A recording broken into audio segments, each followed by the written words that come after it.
Hey, welcome everybody to the channel. Thank you for watching me today. This is one of our What's Going Down episodes. I'm here in Quartzsite, Arizona. I'm sure you've never heard of it because it is a little desert town next to Blythe on the way to Phoenix. And I'm here visiting my mama.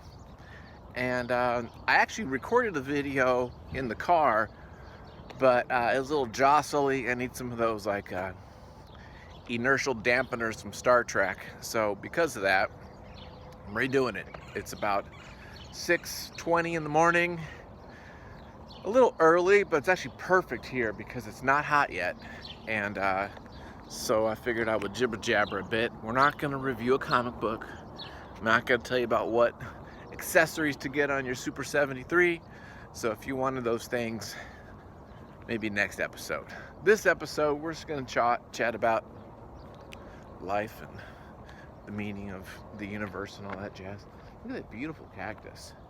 There's something beautiful about the desert, you know?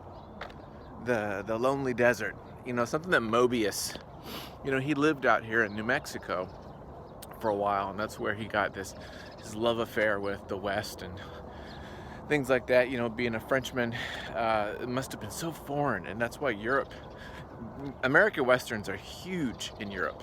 I think that's because it's just so different from their, the geography, that they had. It's very savage, to them, even to us, but yeah.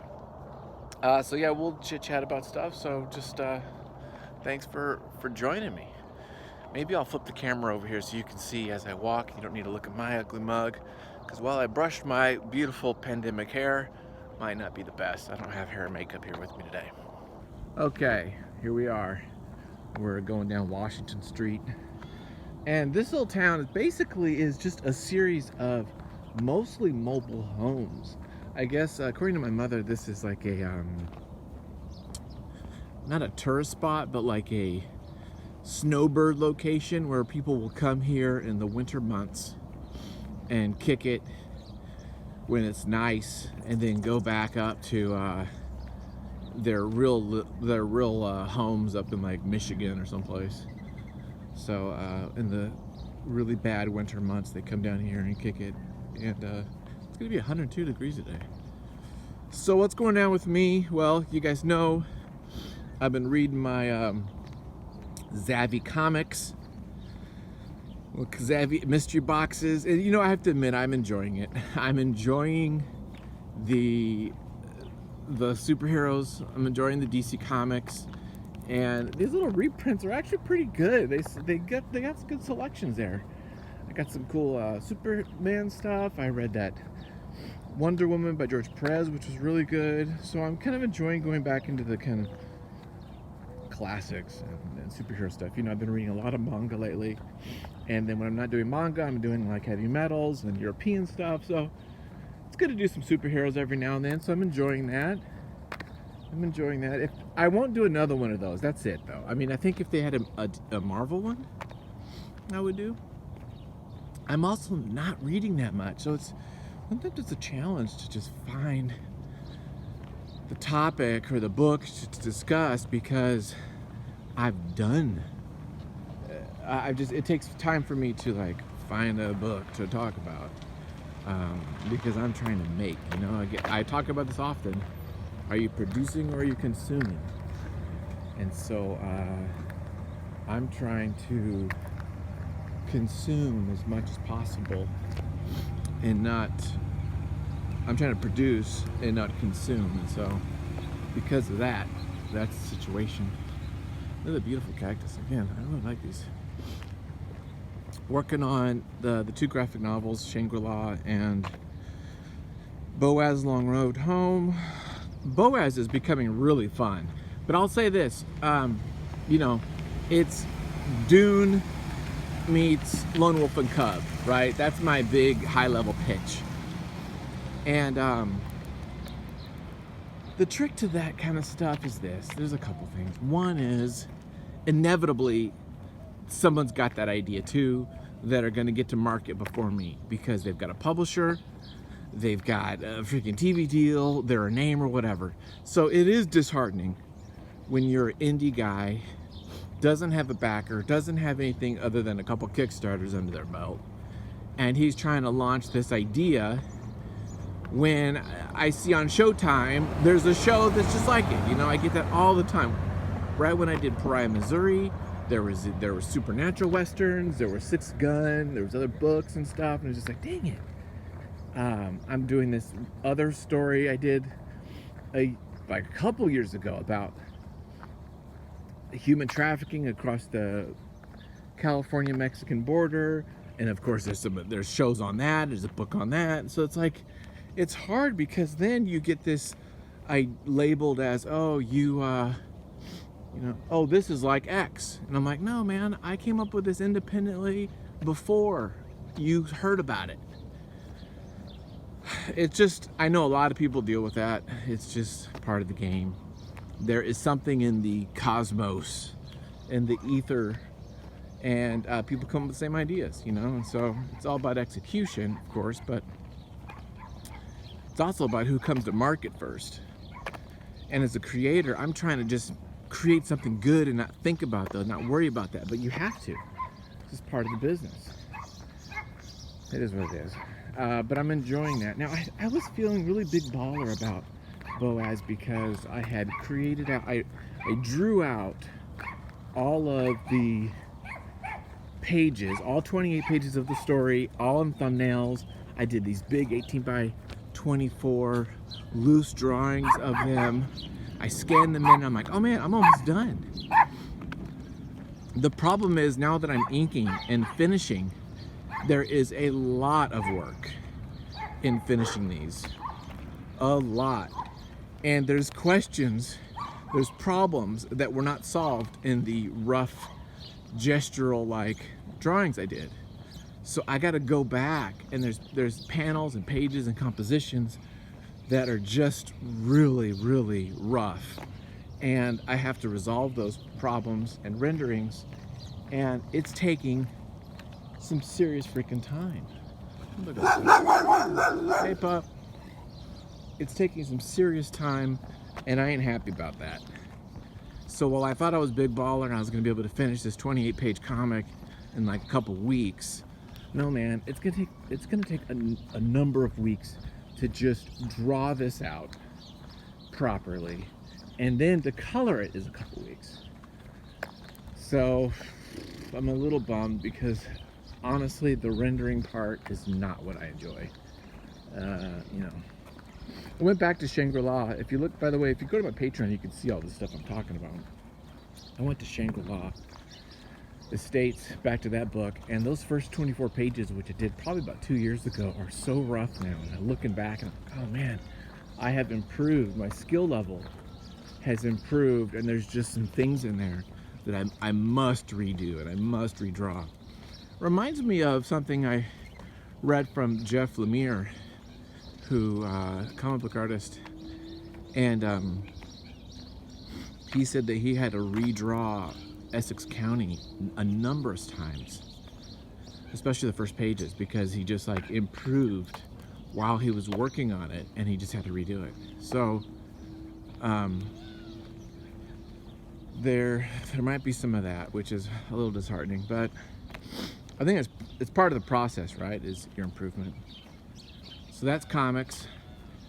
Comic conventions. Well, comic conventions might be coming back. I mean, they are coming back virtually.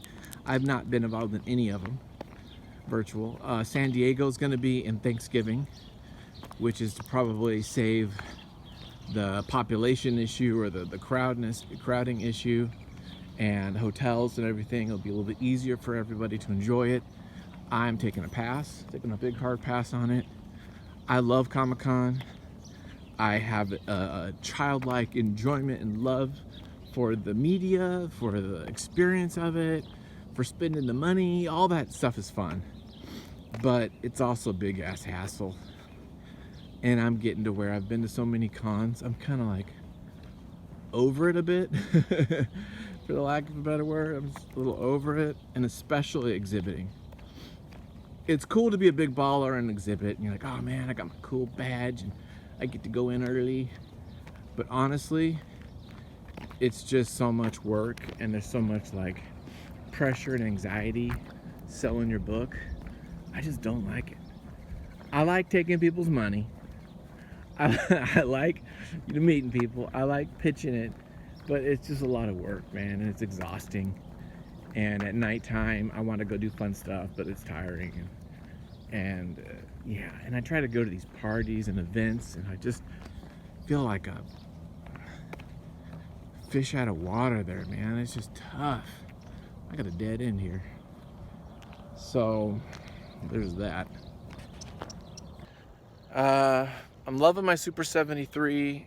I do need to work on the brakes. I need to buy some brake pads. I think I have them on my Amazon wish list, the kind to get. So I need to order those. I think they're only like, I want to say like 17 bucks. Not much at all.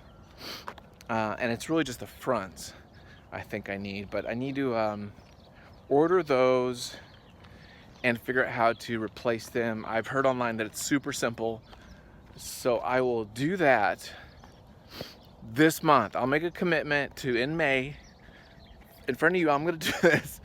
I need to get new brakes for my electric bicycle, and I will post a video on how I did it, because I don't know myself.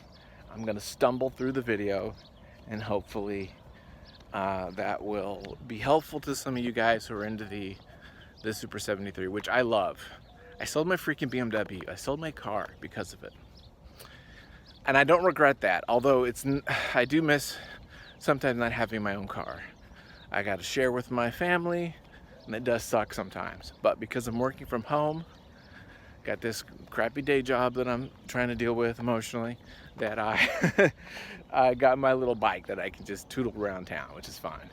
And you know, it's good enough as far as range. I'm fine.